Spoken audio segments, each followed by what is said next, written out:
I poliziotti del reparto colloqui dell'istituto penitenziario Antonio Lorusso al Pagliarelli di Palermo, coordinati dal dirigente aggiunto Giuseppe Rizzo, in 2 diverse operazioni antidroga, provvedevano al sequestro di un ingente quantitativo di sostanza stupefacente, con relativo arresto nei giorni scorsi la convivente dalle iniziali NF di un detenuto dalle iniziali FK, ristretto presso il reparto denominato Laghi. Durante il colloquio visivo veniva notata con fare sospetto dall'addetto alla vigilanza del carcere, che al termine del colloquio provvedeva a perquisire il detenuto FK, rinvenendo nella mano destra dello stesso un involucro contenente sostanza solida di colore marrò, verosimilmente stupefacente, del tipo hashish,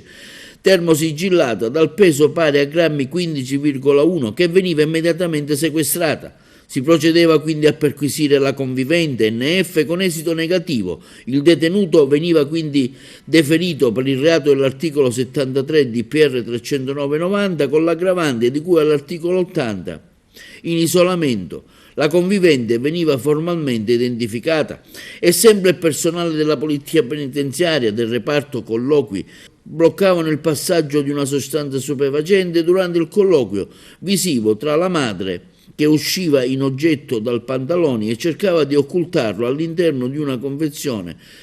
di patatine, al figlio detenuto dalle iniziali MB, che lo nascondeva all'interno dei pantaloni. Immediatamente scattava l'allarme e interveniva così il personale addetto, che provvedeva a un'accurata perquisizione, rinvenendo all'interno dei pantaloni del detenuto un involucro di colore bianco con all'interno una sostanza di colore scuro che dagli accertamenti di polizia giudiziaria risultava essere hashish dal peso di grammi 41,8, che veniva immediatamente sequestrata.